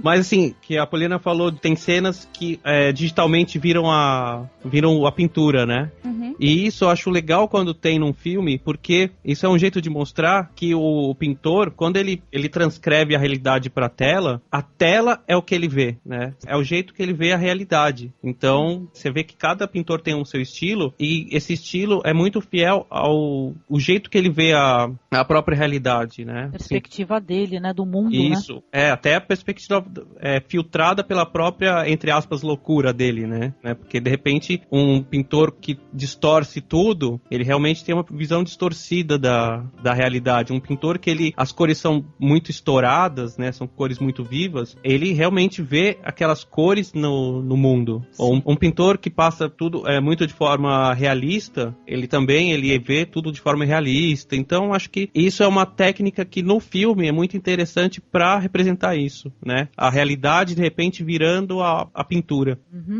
Engraçado, né? Não, porque você falou uma coisa agora que eu pensei num filme o primeiro filme que foi comentado aqui no podcast, porque a gente falou sobre Moça com Brinco de Pérola, né? E o Johannes Vermeer, ele era um pintor, né? Que ele é conhecido por ele viver num ambiente muito caótico, né? Ele tinha 11 filhos. Quer dizer que, caramba, ele só pintava locais muito plácidos, assim, muito tranquilos, né? Interessante, era totalmente diferente da realidade dele. E aquela coisa da casa dele, né? Que, como a Poliana falou, as mulheres não apareciam. Então era assim, eu não sei cenas da mulher varrendo a casa. Então era aquilo tudo escuro e só mulher, aquela coisa sem expressão, sem nada, como, sabe, se ele... Pra ele aquilo tanto faz estar ali ou não, né? Ele fugia, ele ficava dentro do estúdio dele, ele não recebia ninguém. Então, eu, na verdade, eu tenho que assumir que eu não assisti esse filme. Mas tem curiosidade, tem curiosidade. Não, eu gosto muito de Frida, eu gosto da arte dela, eu gosto muito da história da vida dela, de esses monstros todos, como ela retratava isso tudo, que ela passava por isso. Mas eu lembro, esse filme na verdade, me deu preguiça, porque eu lembro na época do lançamento, era tanta publicidade do Caetano fazendo a música, não sei o que de Caetano, e Caetano dando entrevista e falando um monte de besteira, que me deu preguiça. O Caetano é baiano, né, dá aquela preguiça. Só eu acho, sabe, aquela coisa meio, putz, porque fez, tanta gente faz música pra tanta coisa e não precisa de tudo isso, sabe? Verdade, né? Ele teve uma grande publicidade, né, em torno dele, né? Como se, nossa, sabe, salvou o país inteiro de todas as mazelas porque o Caetano fez a música do filme. Aí peguei. Mas pode perceber, tudo quando o brasileiro tá envolvido em qualquer coisa, seja filme, seja música, seja crime, o pessoal faz a maior publicidade sobre isso. Superestimado, mas enfim, eu vou ver assim, eu não posso alimentar esse mal. Não, veja assim que é interessante. Salma Hayek agora ela tá envolvida com um projeto que é uma biografia de outra grande mulher que é a Betty a Feia. Ai, pelo amor de Deus. Sabia que tu ia falar isso, tava lembrando. A Frida é quase uma proto-Betty a Feia, né? Exatamente. A Frida não era exatamente a mulher mais bonita do mundo. Sobrancelha de taturana, é complicado, né? Não era bonita, mas pegava geral, hein? Pegava, uma pegadora, pegava até mulher, né, gente? É o Trotsky. Tava na frente. Trotsky, né? Engraçado, já que você falou do Trotsky agora, né? Foi isso que faltou no filme, né, Marcos? Porque eles sofreram um grande atentado, né? Parece que o Davi Alfaro Siqueiros, que era outro grande pintor mexicano da época, ele tava meio na bronca, ele era stalinista roxo, né? E ele tava meio na bronca com o Trotsky por causa dessa cisão que aconteceu ali na cúpula do partido. E o Trotsky foi se esconder, na verdade, no México, né? E parece que esse Davi Alfaro Siqueiros, ele tinha uma certa amizade com o Diego Rivera e tinha uma rivalidade artística. Mas parece que ele acabou, ele mais uns caras fizeram um atentado. Eles dispararam uma série de tiros de espingarda contra a casa do Diego Rivera tentando acertar o Trotsky. Nunca ficou muito provado se foi ele, se não, mas o que se sabe é que também, ao mesmo tempo, a Frida Kahlo teve a chance de dar uma espécie de pagar, né, as infidelidades do Diego Rivera, tendo um caso com o grande ídolo do Diego Rivera, que era justamente o Trotsky, né? Mas ela tinha caso, sim, com o Trotsky, tinha com uma mulher que estava sempre na casa deles lá. Casa Amarela.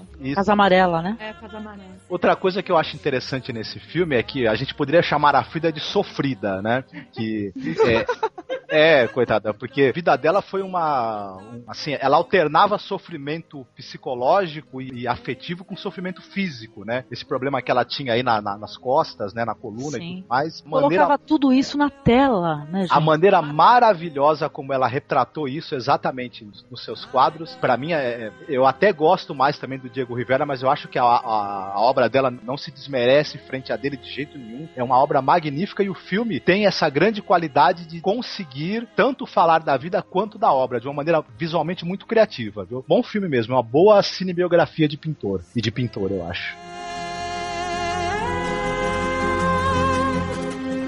Bom, eu vou recomendar 2 filmes que falam sobre quadrinhos alternativos, sobre pessoas que tenham um jeito de criar assim pouco ortodoxo, né, que é um filme do Crumb, de 94, que é um documentário que fala do Crumb, fala da família dele, né, que é dirigido pelo Terry Zwigoff, produzido pelo Lynn O'Donnell e David Lynch também. Na linha desse filme que fala sobre o Crumb, eu também queria recomendar, para complementar, o American Splendor, que fala do Harvey Picker, que era amigo do Crumb, e também fala sobre criações e processos criativos esquisitos de pessoas que passam através da arte, falam de si mesmas e da vida, das suas esquisitices, né, das pessoas esquisitas que convivem com ela. Então, e até o Harvey Picker quando ele conheceu o Crumb começou a desenhar as histórias dele, né? O Harvey Picker, ele é escritor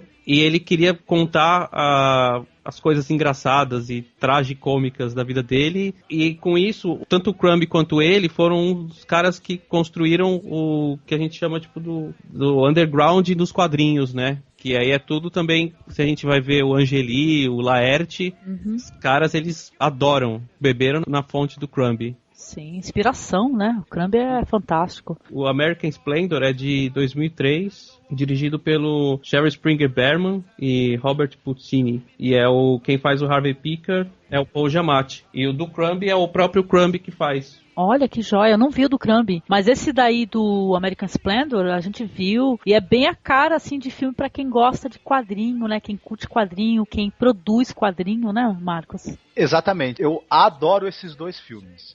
Para começar, eu gosto muito do Robert Crumb e também do Harvey Picker, né? Essa revista deles, American Splendor, é esplendorosa mesmo, o nome já diz, é um esplendor de revista em quadrinhos, de produto cultural. Quando eu assisti o American Splendor, eu fiquei assim, eu vi e revi algumas vezes de tudo. Quando eu assisti o filme, eu ainda não tinha lido os quadrinhos do Harvey Picker e do Robert Crumb. Eu fui pra livraria comprar pra poder ler. Quanto ao documentário Crumb, eu assisti agora pra esse podcast. Na primeira vez que a gente gravou, eu não tinha conseguido assistir. Eu fiquei maravilhado também com aquilo. Essa história do Crumb é uma história, assim, humana muito interessante. É um cara que, filho de um militar violento que batia na mulher, batia nos filhos, reprimia todo mundo. Uma família que são, se eu não me engano, são 5 filhos, né? 2 mulheres e 3 meninos. A mãe do cara é completamente repressora, louca, paranoica. Os filhos todos, o Crumb, os irmãos e as irmãs, todos eles eram altamente reprimidos, cheios de traumas, de problemas psicológicos e até psiquiátricos. Só que eles tinham uma característica, todos eles gostavam de desenhar. Eles desenhavam histórias em quadrinhos para fugir, inclusive, dessa realidade horrorosa que era a vida familiar deles. Infelizmente, os irmãos acabaram não se salvando. O Charles passou a vida inteira em casa, acabou se suicidando. O outro irmão do Crumb, o Max, entra e sai de instituições psiquiátricas. Ele é um cara que ele foi preso várias vezes por atacar mulheres na rua. Enfim, é um cara muito, muito problemático mesmo. E o Crumb, ele poderia ter ficado preso a toda essa problemática, mas ele acabou desenvolvendo ele é um desenhista maníaco, na verdade, né? O cara não para de desenhar um minuto sequer, produz o tempo todo, só que os quadrinhos dele acabaram chegando na mídia, acabaram fazendo sucesso, e ele acabou conseguindo ter uma vida social, né? Acabou conseguindo ser conhecido, ter sua obra, que é uma obra maravilhosa, e é impressionante no documentário que a gente vê aquele cara esquisitíssimo, assim que você olha, você pensa, esse cara tem algum problema. A hora que o cara abre a boca, é um cara inteligentíssimo, extremamente articulado, com uma visão crítica da sociedade americana e do mundo, que é de cair o queixo, um cara muito também íntegro, porque durante o filme todo tem gente ligando pro cara, oferecendo dinheiro pra ele fazer adaptações, desenhos, adaptações pro cinema dos quadrinhos dele, querendo que ele vá trabalhar não sei no que, não sei mais aonde. Ele recusa tudo, ele não quer saber da grana de Hollywood, da grana das grandes editoras, ele quer continuar fazendo o trabalho dele do jeito dele, da maneira que ele acha legal, porque aquilo, na verdade, a gente percebe ao longo do documentário que aquilo salvou a vida dele, os quadrinhos, o trabalho dele de criador, aquilo salvou ele da loucura, salvou ele de estar no manicômio de repente, ou de estar no manicômio que é a família dele. Aquilo definiu ele como ser humano. Esse documentário do Crumb, ele é pra chorar, na verdade, sabe? Tem toda a parte engraçada, que o Crumb é um cara muito, muito tirador de sarro, muito brincalhão, tem uma obra que avacalha, né, com todos os valores da nossa sociedade ocidental e tal, mas como retrato acho que de um grande ser humano, principalmente. É um filme muito, muito interessante. E o American Splendor vai no mesmo caminho também, né? Você tem tanto o Crumb quanto o Harvey Picker, aqueles dois nerds problemáticos que, através da arte, através dos quadrinhos, através da expressão, se definiram como dois grandes e interessantes seres humanos, viu? Os dois filmes são maravilhosos, viu? Muito bem lembrado aí pelo Rod.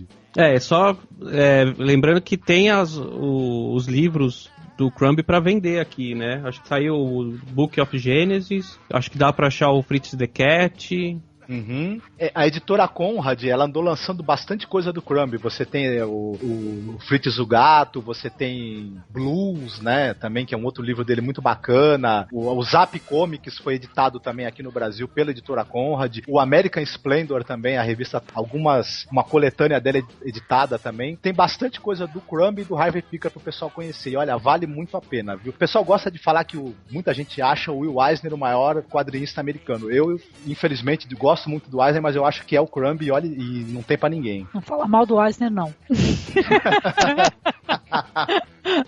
Eu gosto dos dois. Eu também recomendo todo mundo pra conhecer, que ele é um dos caras que luta pelo underground, assim, se ele não se vendeu até agora, se não se entregou, isso é uma coisa que reflete nos quadrinhos dele tudo, e quem gosta de Angeli, Laerte e esse povo daqui do Brasil tem que conhecer a fonte que eles beberam, né, que é o underground do americano. Eu ia esquecendo de dizer que no documentário Crumb também tem muitas e muitas cenas do Crumb desenhando, e isso é muito bacana. Quem gosta, quem é fã, poder ver o cara produzindo ali algo fantástico. E o American Splendor, interessante a gente situar para o público, ele é uma mistura de documentário e ficção. Você tem o próprio Crumb e o Harvey Pekar aparecem no filme, são mostrados momentos da vida deles, entrevistas e tudo, e você também tem no American Splendor uma dramatização em que o Harvey Pekar é vivido maravilhosamente pelo Paul Giamatti. I left my home in Georgia. Vamos passar o podcast sem falar do Goya Burdus, gente? Não pode. Oi? Não, de forma alguma. Era essa a minha sugestão, falar de Goya. Eu vi 2, né? Eu vi o Sombras de Goya também, vocês já viram? Eu assisti. Assistiu?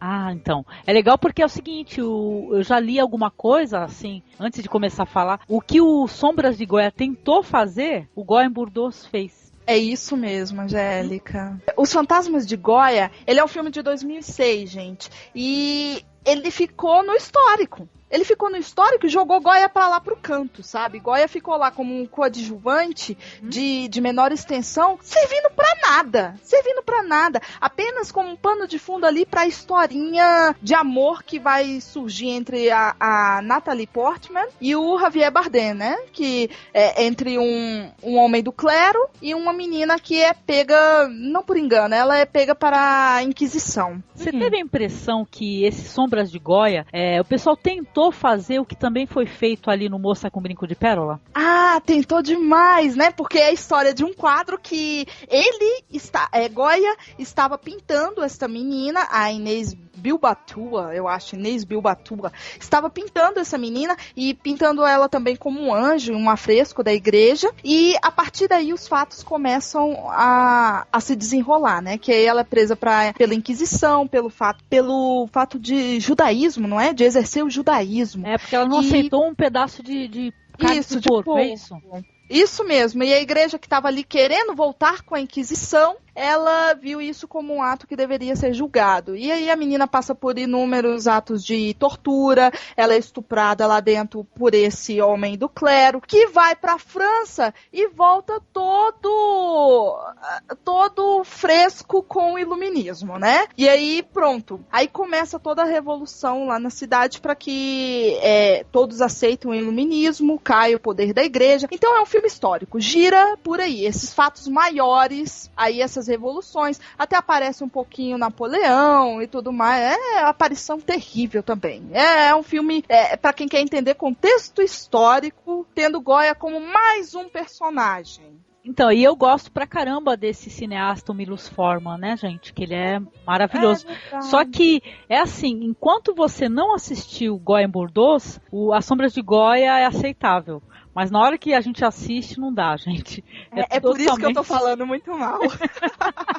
Não, mas é interessante, não é um filme ruim, entendeu? Tem grandes atuações, tem o Javier Bardem, que tá ótimo, a Natalie Portman tá bem também. Só que, caramba, é um filme que fala sobre Goya, mas quase não mostra Goya, né? Sim, fala pouco da obra dele, né? No máximo que a gente vê ele pintando esse quadro, pintando quadros pro alto clero, né? Se vendendo ali pro alto clero, como ele mesmo fala bastante vezes. E o que ele faz são poucas gravuras, que a gente vê o processo de impressão das gravuras, como é feito, principalmente as gravuras chamadas Capricho, né, uma série de gravuras, e as outras chamadas Superstições. Só isso que nós vemos, né? Pouco se fala mesmo dele. E o processo de como ele ficou surdo, que foi do nada, né? Colocou ali no filme que foi do nada, e não foi bem assim. Ele pegou uma doença de um amigo dele, enquanto ele estava numa viagem, e ele adoeceu bastante, chegou a ficar paralítico durante algum tempo, e dessa doença sobrou a surdez irremediável. Sim, e isso refletiu na obra dele, né? Porque Claro. tem uma fase totalmente diferente depois da surdez do Goya. Então, mas se você quiser falar, pode falar sobre o Goya em Burdos, que aí a gente também ajuda aqui, que a gente assistiu e gosta muito. Ah, perfeito. Então aí vem o filme perfeito de 1999, de Carlos Saura. Aí merece todos os louros, né? Que é lindo, é de emocionar. Porque o filme, ele começa meio caótico. Eu, que sou também da literatura, eu comparei bastante com Memórias Póstumas de Brás Cubas, né? Porque nós temos ali um ser quase moribundo. Ele tá no fim da vida dele, doente, né? Passando por delírios ali. Parece que não há uma fronteira entre realidade e sonho. E ele começa a revisitar a vida dele. E o que é mais interessante é que não há barreiras mesmo do que é real e do que não é real. Porque começa falando de um delírio dele. E Goya, mais novo, cita o texto, né? Ele fala mesmo nessa realidade. E aí quando volta para a realidade do Goya mais velho, ele está repetindo as mesmas palavras, né? Um começa e o outro termina. O Goya mais novo, realmente, não há barreira entre o Goya mais novo e o Goya mais velho. O filme começa já em um delírio desse Goya mais velho, como se fosse em uma Alice no País das Maravilhas, e que ele tá buscando alguém que, no caso, é a Caetana, que ela vai fazer a transição desses dois mundos, que é um amor que ele teve quando ele era mais novo e que essa mulher acabou morrendo. Não é o único ponto, mas é um dos pontos mais importantes e históricos que nós vamos ter, porque Caetana, ela participava ali, pelo que ele fala mais ou menos, de uma conspiração para depor a rainha. Ela acabou sendo morta e envenenada, né? Então, só pra gente ver como que eram as relações de poder da época, tem Caetana para fazer esse link histórico. O que a gente tinha falado de Frida, que Frida era bastante educativo. Aqui em Goya, em Bordeaux, nós não temos todo esse manual educativo. É necessário, sim, conhecer um pouquinho de Goya antes, porque ele vai ambientando, Carlos Saura vai ambientando gravuras de Goya, quadros de Goya, pinturas de Goya, ao longo do filme, sem avisar. Então, certas coisas ali que são de Goya, você passa batido. Sim. Depois que você vai pesquisar, que você vai ver, oh meu Deus, aquilo ali é Goya. Então, muitas cenas que parecem estar um pouco borradas, ou um pouco embaçadas, na verdade, elas não são assim, são as ambientações das gravuras de Goya. Isso que é interessante. O filme é todo em metalinguagem. O próprio filme já é a obra de Goya em si, sabe? Eu adorei. Eu fiquei encantada, viu, quando eu reconheci, mas é que nem você falou, tem que ter um conhecimento prévio da obra do Goya, com certeza, viu? Senão a pessoa vai ficar boiando, né? Ou vai achar que foi mal feito, que é pior, né? Sendo que são cenas maravilhosas. E o uso que eles têm de telas de tecido, assim, né? Que a pessoa vai entrando, vai passando por um corredor para entrar num quarto, eles vão iluminando aqueles panos, né? Que são as paredes, né? E você vai vendo todo o andamento da cena, a pessoa no corredor, a pessoa entrando no quarto, aquilo se apaga, aquilo acende. Isso. E isso é muito bonito. E detalhe que isso daí é o fotógrafo do Bertolucci, né? Do Coppola, né? Que é o Vittorio Storaro, né? Muito bonito esse trabalho dele aí, e é um trabalho do Carlos Saura que, gente, quem não conhece esse cineasta, não conhece, né, Marcos, os trabalhos do Carlos Saura precisa, porque é de uma importância para quem gosta de cinema, né? O Carlos Saura, ele, junto com o Buñuel, me desculpe o Almodóvar, infelizmente, né, vou ter que deixar ele de fora dessa lista. Não, mas o Almodóvar, ele bebeu nessa fonte. Então, o Carlos Saura é talvez o segundo maior cineasta espanhol, né? O Buñuel seria o primeiro e logo depois vem o Saura, é uma obra assim, importante dentro do contexto do cinema mundial, um cara fabuloso, tem filmes como Ana e os Lobos, Cria Cuervos, o próprio Goya em Bordeaux, mas uma coisa interessante desse filme, que assim, de todos os filmes que eu já vi, de biografia de pintor, filmes que têm relação com as artes plásticas, esse em termos de criatividade visual, é o que ganhou, é o que é visualmente mais criativo, com certeza absoluta. A cenografia, os truques, né, de cenografia que foram criados para esse filme, filme, como você mesma falou, as paredes do cenário são tecidos através dos quais a iluminação penetra. Alguns cenários são enormes cicloramas que reproduzem gravuras e pinturas do Goya. Você tem também muita teatralidade, né? Você tem algumas representações quase que teatrais. E perfeitas, né, gente? Perfeitas, idênticas aos quadros. Do Goya, exatamente. Tem as imagens que o Goya pintou da guerra. O interessante é que você vê a história acontecendo, né? Até o momento em que chega o instante em que foi retratado pelo Goya. Ele conta a história daquele fato antes, né, de chegar no ponto culminante que ele acabou escolhendo para retratar nos quadros. Então é uma coisa assim que é deslumbrante mesmo, tanto de se ver quanto de, como a Poliana falou, não é didático. Eu acho que ele é mais narrativo, né, mais de uma excelência narrativa do que de um didatismo. Então, realmente é um desbunde esse filme. E esse filme, já justamente, Goya Bordeaux, né? É quando ele já tá no alto exílio, né, Poliana? Ele tá contando a história pra filhinha dele. Isso mesmo. O que a gente sente é que eu vi primeiro Sombras de Goya, depois eu vi esse. É realmente um link, né? Que aquele ali é de um tempo de Goya e esse Goya em Bordeaux é depois. Dá pra notar isso. É ele em exílio contando tudo isso pra filha dele como um segredo, né? E é o que eu te falei. É um recurso bem póstumo, né? Que ele vai revistando a vida dele, contando como que ele fez o quadro. O que eu achei,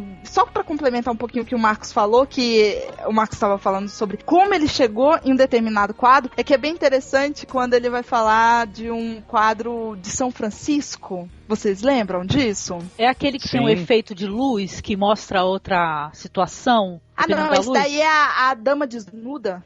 Esse daí é outro. Isso. Esse é muito legal também. Esse é muito bom, porque ele estava sendo procurado pela Inquisição. Então, o que acontece? Ele fez um quadro em que tinha realmente a Dama Desnuda, só que aí, com truque de luz, ela se vestia, né? Ela estava vestida. Mas é outro. É o que ele vai comemorar um santo, é o São Francisco, e a igreja encomenda para ele esse quadro. Então, ele vai pensando como que aconteceu esse milagre, que é para ele pintar o milagre de São Francisco, e que São Francisco trouxe um homem à vida para que o homem, que era a vítima do homicídio, pudesse depor a favor de um inocente. Então, todas essas cenas vão compor também memórias dentro do filme para chegar ao ponto dele constituir a obra. É um esplendor, esse filme é muito legal. Eu queria saber se é fácil achar esse filme. É fácil, Marcos, em locadora? Diz aí. Locadora eu não encontrei aqui em Brasília. Ele tá em São Paulo, talvez ele consiga. Não é fácil de achar em locadora, infelizmente. Vocês são de São Paulo, não é, Rod? Uhum. Deve ter uma boa cinemateca lá, talvez tenha, viu? Aí acho que é um pouco mais fácil. Aqui, por exemplo, onde a gente mora, e pelo jeito onde a Poliana mora também, tá difícil. Também foi bem infelizmente. Difícil. Esse filme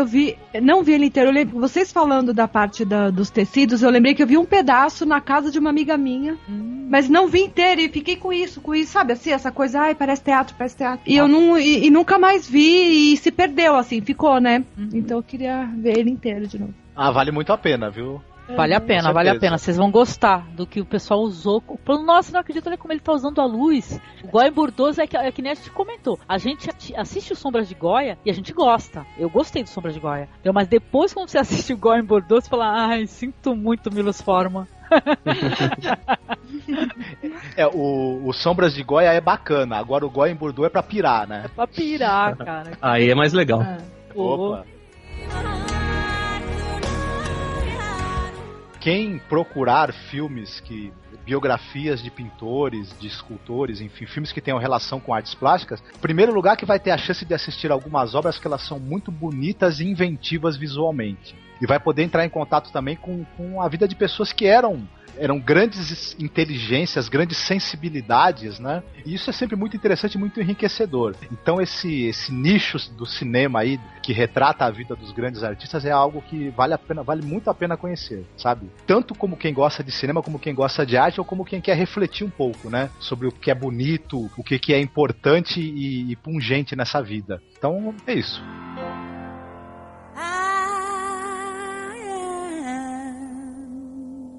Getting the spirit in the dark. I'm getting the spirit. É por demais importante a gente conhecer a relação entre as artes e o cinema, não que o cinema não seja arte, mas o translado entre as duas artes, para quebrar essas barreiras que existem e para que a gente possa conhecer o processo criativo de grandes mentes, saber como determinada obra chegou a ser feita ou chegou a ser cogitada, como que tal pintor fazia, como que acontecia realmente grandes obras que são imortalizadas hoje. E outro aspecto importante, o cinema tem esse tom de resgatar, de mostrar pra gente, opa, tem essa pessoa aqui também, como aconteceu com a Artemisia, como aconteceu com a Camille Claudel, que foram pessoas mulheres que acabaram sendo silenciadas, esquecidas, e que o cinema pôde dar voz novamente a essas mulheres. Então eu acho que tá aí o grande valor dessas obras pro cinema, pra vida, para que todos possam ver depois. Bom, primeiro agradecer aí o convite, né? Espero que a gente tenha acrescentado bastante a discussão e tudo. E eu posso falar que a gente continua o papo no Papo de Artista? Com certeza. Sim. Então já tá acertado que faltou muito filme pra gente falar e a gente continua o papo numa segunda parte lá no Papo de Artista, no www.papodeartista.com. E é isso. E assim, por que as pessoas têm que conhecer esses filmes, têm que assistir? Porque elas vão conhecer a vida de pessoas que são tão sensíveis que chega a afetar negativamente elas, né? São pessoas que veem o mundo de uma forma tão diferente, tão única, e elas passam isso dos quadros, mas elas acabam sofrendo isso. Então é legal ver esse lado também das artes, sempre com a cabeça de que a arte salva. A arte não é causadora desses problemas. A arte é uma forma que eles usam para se salvar. E é isso. E Pri? Eu concordo com tudo que foi dito até agora sobre o porquê de... E eu acrescento que é legal pela soma, a troca entre as duas artes, o cinema e as artes plásticas, né, na coreografia, e a soma que isso proporciona. Porque, vamos supor, se você vai assistir porque você gosta de Rodin e quer saber mais ou ver mais sobre isso, você vai descobrir mais sobre o cinema também. Então você vai atrás daquele diretor, você vai saber mais dos atores. E se você gosta de cinema e vai assistir um filme mesmo sem saber sobre... Você não sabe a história do artista que aquele filme está retratando e acaba te interessando aquilo. Então eu acho que é uma troca que acaba somando para os dois lados, né? Para as duas artes. Eu acho que é importante por isso. Muito obrigada, viu? Também adorei participar aqui com vocês. Eu concordo com o que foi falado por todos também. E acrescento aqui que as pessoas, além de buscar essa arte através do cinema, que tenham o prazer, né? Que eu já tive poucas vezes nessa vida também de ver esses quadros, né? Que não sei em sua cidade se há museus, né? Com grandes obras, né? Tive acesso ao MASP para poder ver algumas obras ali ao vivo, é uma emoção muito grande, e é que nem o Marcos comentou uma vez, é muito diferente você ver uma fotografia, né, de um quadro e você ver ele ali ao vivo, né, é muito diferente, assim, é muito mais viva, né, a obra. A gente foi no Tate no final do ano. Só complementando o que a Angélica tá falando, a gente foi pra Londres e foi na Tate Modern, e eu gosto muito de Pollock, e eu tive o grande prazer, além de estar, assim, maravilhada, porque de um lado era um Pollock na sala e do outro era um Renoir. Nossa. Opa! E aquele dos lírios, sabe? Aquele grande dos lírios, que é tridimensional tal. E ter a explicação da guia lá da Tate. Gente, é uma coisa assim, eu fico me segurando pra não chorar. É demais. Poucas coisas na vida são tão prazerosas. Eu me emocionei. Quando eu tive a oportunidade, olha, faz tempo de ver o Renoir ao vivo, né? Que é um artista que eu tenho, assim, um prazer muito grande de ver as obras, eu fiquei muito emocionada, viu? O Marcos também estava junto e foi uma experiência, né, Marcos? Quando teve com certeza. Picasso, gente, é muito legal. Quando teve aqui, eu fui acho que umas 3, 4 vezes lá na Oscar. Toda semana eu ia. Então, mas para todos aí que estão escutando a gente, que procurem a arte, que busquem a arte, pesquisar essa arte, né, que nem o cinema ali retrata, às vezes bem, às vezes nem tanto, né, a vida desses artistas aí, e que procure, porque eu acho que tá tudo junto, cinema, artes plásticas, isso aí tudo um faz parte do outro, né, um acaba complementando o outro e vai te trazer cultura, educação de maneiras diferentes.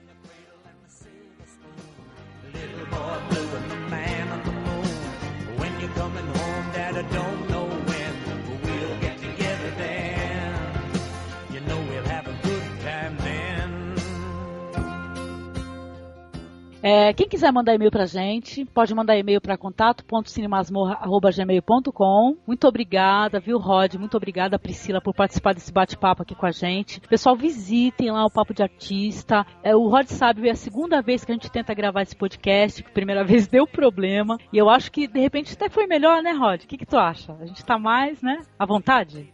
Não, foi mais legal, tanto que rendeu mais, né? Vai render 2 programas, então... Beleza. A gente já... Há males que vem pra bem no final. É verdade. Olha, muito obrigada, inclusive, pela paciência de retomar o mesmo tema, viu? Quem agradece são os ouvintes aqui, que eles acabaram... A gente prometeu esse tema anteriormente, a gente tem a gravação onde a gente prometeu que ia fazer esse tema. Beleza. Então, gente, ó, é o seguinte. Buenas noches. Tá? Boa noite a todos. Vamos descansar aqui. Nosso próximo cast aí, pra quem tiver curiosidade de curtir, vai ser aí sobre os mestres da pintura e das artes em geral, né? Talvez ao telefone do Daniel de novo. Alô? Que hora, hein? Então, e depois, né, Marcos? Vankmajer. Depois o Jans Vankmajer. Beleza.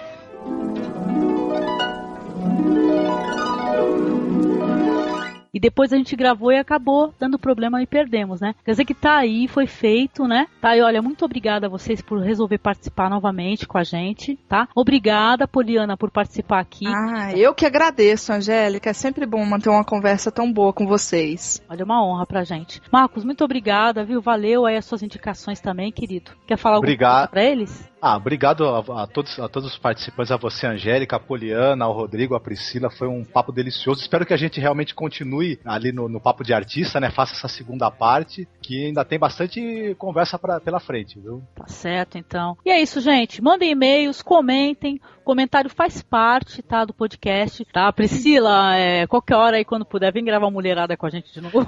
Só chamar. Quando tiver, você avisa que eu gravo sim. Prazer, adoro. Opa, muito obrigada, viu, gente? Então é isso. Tchau a todos, um abraço. Até mais. Tchau. Bem, bom. Falou, tchau. Boa noite pra vocês também. Tchau. We're gonna have a good time.